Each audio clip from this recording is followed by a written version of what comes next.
The Hall of Concord glimmered beneath its vaulted crystal dome, a monument to 10,000 years of interstellar diplomacy. Light refracted through panels of diamond-laced glass, scattering rainbows across the carved banners of ancient empires. Here, in this chamber, wars had been ended, civilizations uplifted, and entire star clusters sentenced to oblivion with the calm gesture of a raised hand. But on this day, the chamber quivered with unease. Delegates sat in tiers that spiraled upward like a colosseum. They were a tapestry of galactic life, scaled, feathered, tentacled, and robed, yet all shared one expression: disbelief. At the center, beneath the colossal sigil of the council, stood Chancellor Veyer, his long arms folded as his voice echoed through the hall. "The matter is before us," he declared, his tone icy. "Humanity refuses compliance with council directives. They expand unchecked. They militarize in secret. They question our authority." Murmurs rippled through the tiers like a storm wind. Some scoffed at the words, others leaned forward, hungry. Humanity, still considered a youngling race by many, had long been dismissed as a stubborn curiosity, brilliant but unpredictable. Yet no one had ever dared suggest what Veyer now implied. He raised a clawed hand, silencing the uproar. "We must consider an enforcement action." The chamber stilled. A silence so sharp it seemed to slice the very air. Enforcement. The word carried the weight of annihilation. To enforce meant fleets, sieges, planetary glassing. To enforce meant war. Against humanity. Councillor Tyrrell of the Kari clicked his mandibles in dismay. "You speak madness, Chancellor. Humanity trades across half the spiral. Their colonies supply ore, medicine, technologies even we purchase. To strike them is to commit suicide," another delegate finished, a serpent-bodied elder whose tongue flickered with unease. Yet others leaned forward eagerly, their eyes glowing with ambition. Humanity's rise had been meteoric, 50 worlds settled in less than 3 centuries, fleets patrolling beyond even their sanctioned borders. Some saw them as a threat. Others as prey. "Consider history," Veyer pressed, his voice low, dangerous. "Every species that rose too quickly, unchecked, eventually sought to dominate the stars. We cannot allow another Tyrak ascendancy, another Veil war. Strike now, while the humans still believe themselves invulnerable." The silence broke in a cacophony of arguments, some shouting for caution, others for blood. But beneath it all, a deeper current ran, unspoken but palpable: fear. Fear of humanity. For though the humans still wore the mask of naive explorers, whispers clung to their name. Whispers of warships too massive for their age, of soldiers who fought like possessed demons, of technologies reverse-engineered from wrecks no one else dared to touch. A motion was called. The vote surged forward, rapid, reckless, driven less by reason than by paranoia. In the end, the decision struck like a hammer blow. By decree of the Galactic Council, humanity would face enforcement. Delegates sat in stunned silence as the proclamation echoed through the hall. Some lowered their heads in dread, others allowed themselves thin smiles. And yet, even as the decree burned into history, a shadow of doubt hung over every mind present. Had they truly lost their reason? To attack humanity, the species that had survived plagues, wars, and extinction on their fragile blue world? The species that had stared into the void of a hostile galaxy and chosen to expand anyway?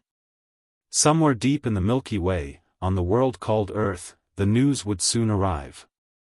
And when it did, the galaxy would discover whether its boldness was courage, or folly beyond imagination. The decision spread across the stars like wildfire. Within hours, encrypted orders pulsed through the Council's fleet relays, reaching admirals stationed in the farthest voids. Carriers stirred from their orbital cradles. Armadas, each a gleaming testament to millennia of conquest, began aligning for a campaign that none believed would ever be necessary. Enforcement against humanity. For the oldest races, it was unthinkable. For the ambitious, it was opportunity. For the humans themselves, it was an insult so profound that history would never forget.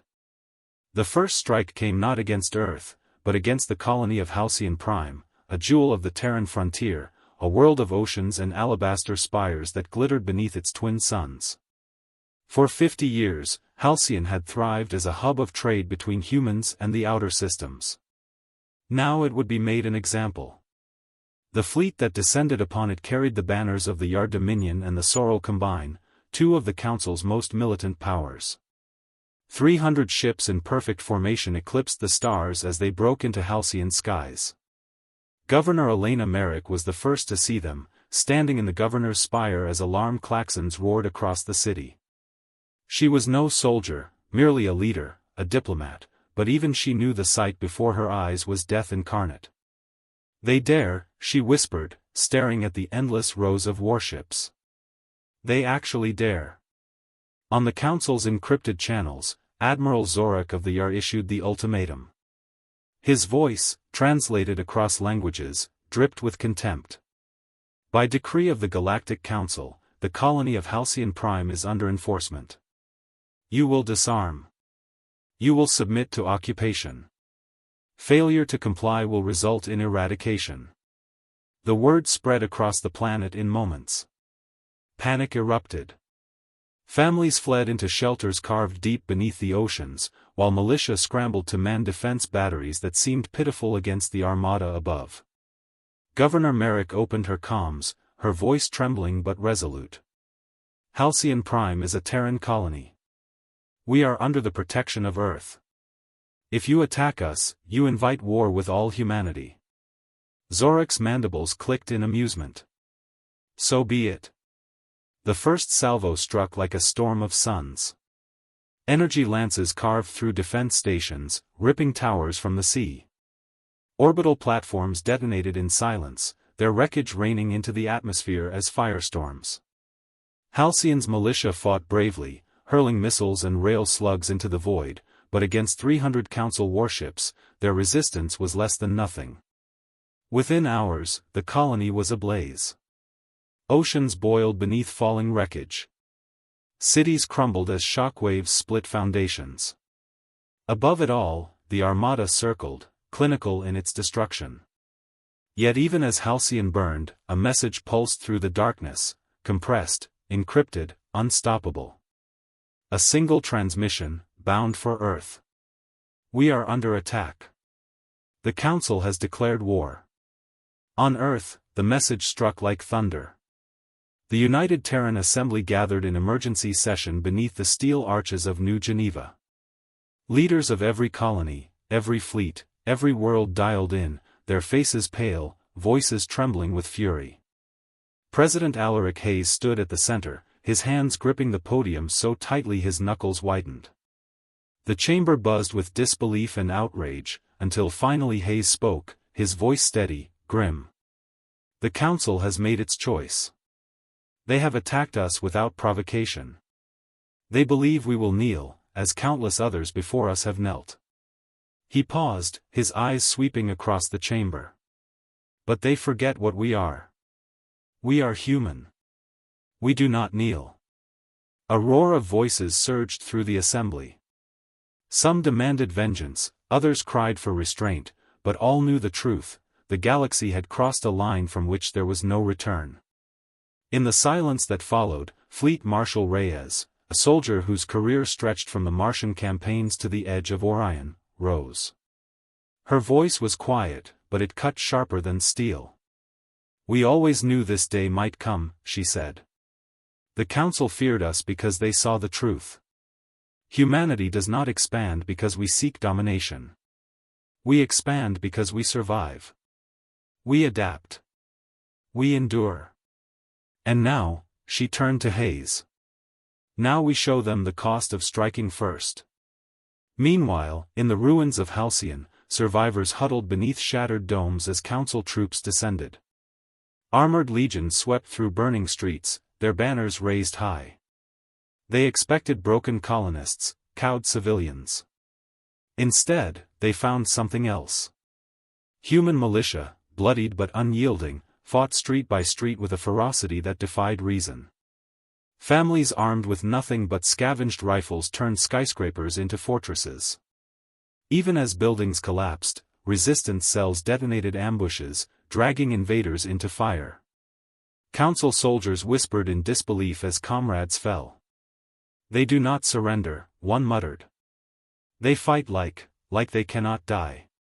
But the humans did die, in staggering numbers. Halcyon skies burned crimson with the smoke of their sacrifice. And still, the survivors sent out their message, repeated on every frequency, every channel, every whisper through the void. "They have come for us. But we will not bow." In the council chamber, Chancellor Vayer received the first reports of victory with cold satisfaction. "The message is clear," he announced. "Humanity bleeds like all others. They will learn obedience." But Councillor Tyrrell, watching the same reports, felt unease coil in his chest. He had studied humans more than most, traded with them, spoken with their leaders. He remembered their eyes, how they glowed when challenged, how they hardened when cornered. "They will not forgive this," Tyrrell whispered, unheard. And somewhere far beyond the Council's reach, in the black vault of space, humanity's fleets stirred from their docks. War drums began to beat, not in anger, but in cold, relentless unity. The spark had been lit. The galaxy would burn. The ruins of Halcyon Prime smoldered beneath the twin suns, its cities shattered, its oceans poisoned with the wreckage of orbital stations. For the Council fleets, the site was proof of dominance, a message carved in fire across the Terran frontier. But to humanity, it was something else entirely. It was a declaration of total war. From the icy shipyards of Titan to the vast orbital rings around Proxima, humanity's fleets stirred. For decades, the galaxy had believed Terran vessels were limited to patrol cruisers, merchant convoys, and scattered defense lines.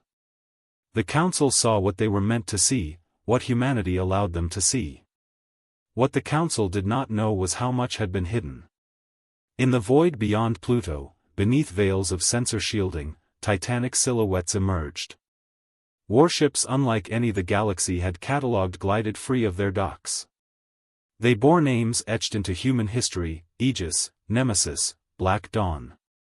Each was larger than a Council dreadnought, plated in alloys reverse-engineered from ruins the galaxy had long forbidden to touch. These ships had been humanity's greatest secret, constructed not for conquest, but for the inevitability of betrayal.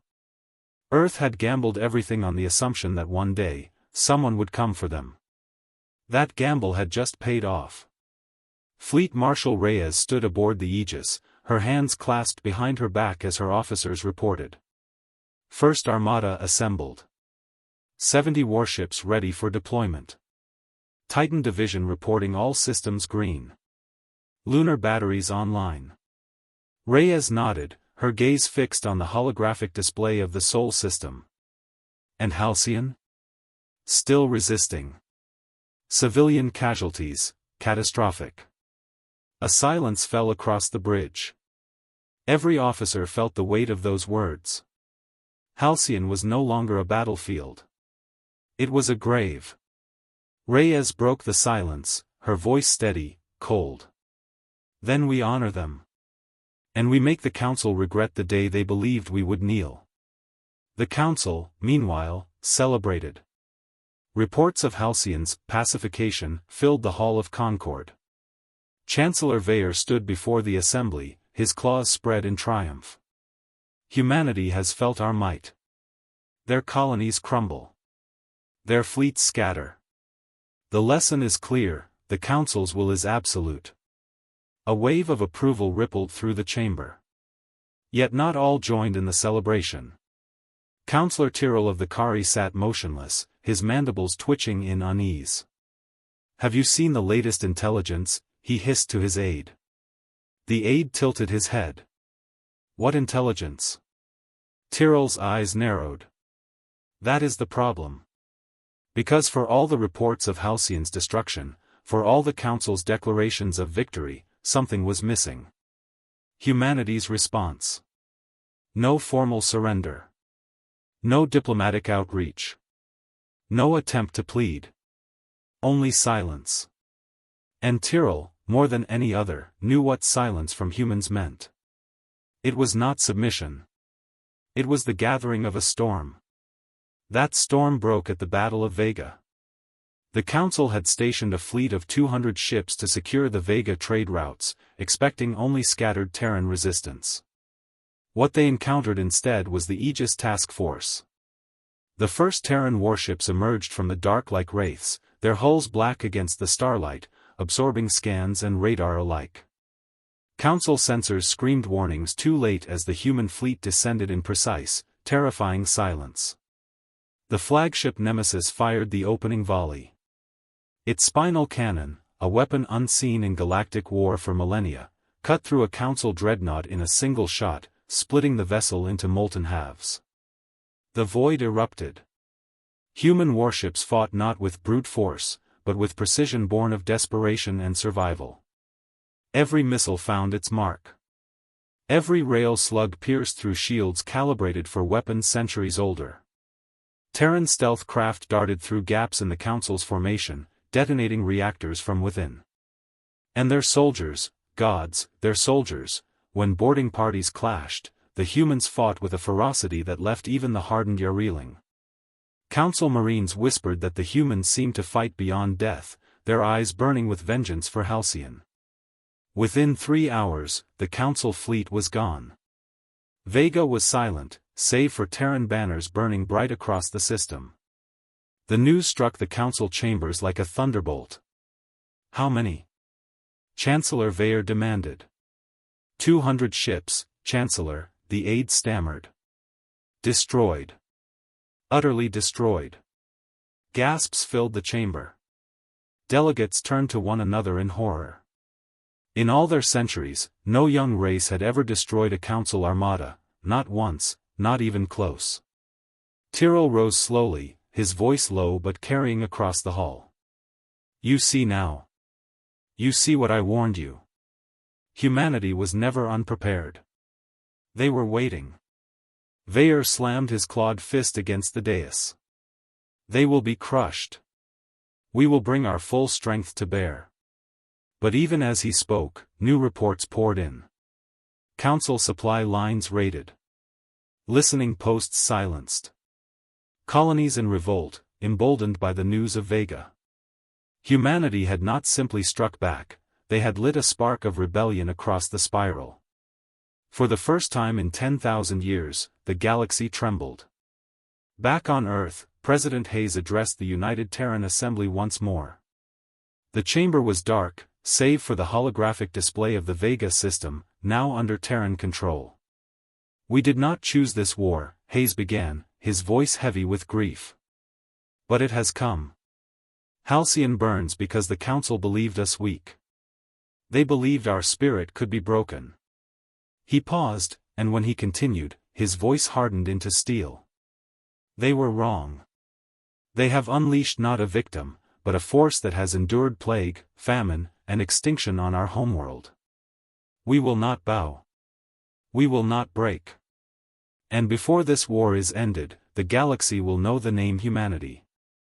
The chamber erupted in thunderous unity. Across every colony, every fleet, every hidden shipyard, the words echoed. Not bow. Not break. The war had begun in arrogance. Now it would be waged in fire. And though the Council could not yet admit it, the truth was already clear. They had awoken something they could never again contain. The galaxy had not seen war like this in 10,000 years. From the core to the spiral arms, battle reports poured in, fleets shattered, colonies rising in revolt, supply chains unraveling. The Council, once thought eternal and unshakable, staggered under the weight of a war it had unleashed in arrogance. And at the center of it all, humanity advanced. Fleet Marshal Reyes stood at the forward viewport of the Aegis, her reflection etched in the darkened glass. Around her, the Terran Armada prepared for the most daring campaign in human history, the strike into the very heart of the Council. Her voice carried across the bridge, quiet yet unyielding. The council thought they could break us by striking first. They thought we were children, blind to the dangers of the galaxy. Instead, she nodded toward the fleet formations glowing on the display. We show them that we are the storm. The orders went out. Hundreds of Terran ships surged forward, their drives igniting like a sea of stars. Their target, the Hall of Concord itself. The council panicked. In the chamber where the war had begun, chaos reigned. Delegates shouted over one another, fear choking every word. Holographic displays showed Terran fleets cutting through defense lines, dismantling garrisons, burning through the council's centuries of accumulated power. They should not have this technology, one delegate shrieked. They were forbidden the ruins, how did they? Fools! Tyrrell's voice cut through the din.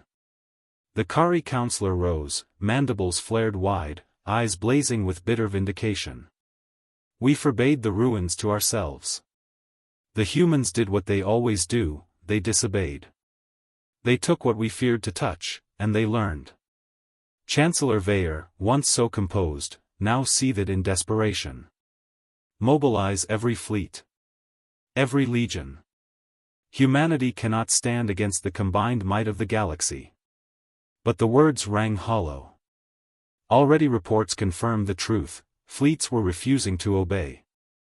Colonies whispered of freedom, no longer afraid. The myth of council invincibility had been shattered, and in its place rose the terrifying reality of human defiance. The final battle came at Concord Prime, the council's throne world. The system was girded with fortresses, rings of stations, fleets of warships, planetary shields woven into an unbreakable barrier. For 10 millennia, it had been impregnable. No enemy had ever dared approach. Until now. The Terran armada descended in silence, black ships gliding through the void like predators. At their head, the Nemesis loomed, its vast cannon charged with a hum that rattled every sensor within range. The Council defenses opened fire in torrents of light, space itself crackling with the fury of their desperation. But humanity's fleets did not flinch. Stealth craft darted through firestorms, tearing open the seams of defense grids. Titan-class dreadnoughts carved through stations with weapons the galaxy had outlawed ages ago. And behind them, waves of carriers unleashed swarms of strike craft that filled the skies with streaks of fire. On Concord Prime's surface, citizens gazed upward as the heavens themselves seemed to collapse into war. Fleet Marshal Reyes gave the order. The Nemesis fired. The spinal cannon unleashed a lance of annihilation that cut through the Council's central fortress, tearing it in half. Shields collapsed. Defenses faltered. The unthinkable became inevitable. Within hours, Concord Prime lay under Terran control. The Hall of Concord, once the cathedral of galactic order, now stood under the shadow of Terran banners. Its once pristine crystal dome lay cracked, shards glittering on the floor like tears. Delegates who had once ruled the stars now sat trembling, awaiting humanity's judgment. President Hayes entered with Fleet Marshal Reyes at his side. He carried no weapons, only the weight of billions who had suffered and bled for this moment. His gaze swept the chamber where arrogance had condemned Halcyon, where war had been born from fear and pride. "You attacked us," Hayes said, his voice low but carrying to every trembling delegate. "You believed we would kneel, as so many before us knelt." He paused, letting the silence stretch. But humanity does not kneel. No one spoke. No one dared. Hayes continued, his voice rising with the steel of centuries of struggle. "You feared what we might become. You saw strength, and mistook it for ambition. You saw defiance, and mistook it for rebellion. And in your fear, you struck first. Now you see the truth, you have awakened a force you cannot contain. We will not be slaves. We will not be silenced. We will endure, and we will stand." Reyes stepped forward, her eyes cold as the void. "The Council is finished. From this day forward, the galaxy will not be ruled by fear, but by balance. By respect. You will remember this war not as the day you crushed humanity, but as the day you discovered what humanity truly is.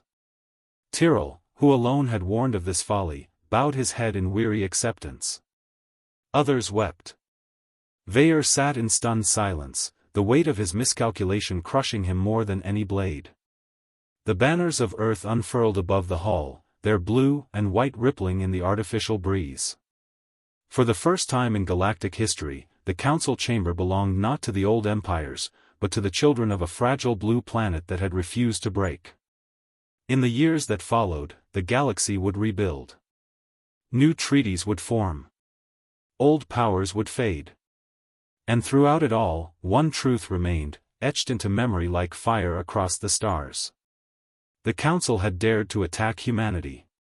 And in doing so, they had learned the answer to the question whispered in horror across every world, every colony, every trembling court of power. Had they truly lost their minds? Yes. And they had paid for it with the fall of an empire.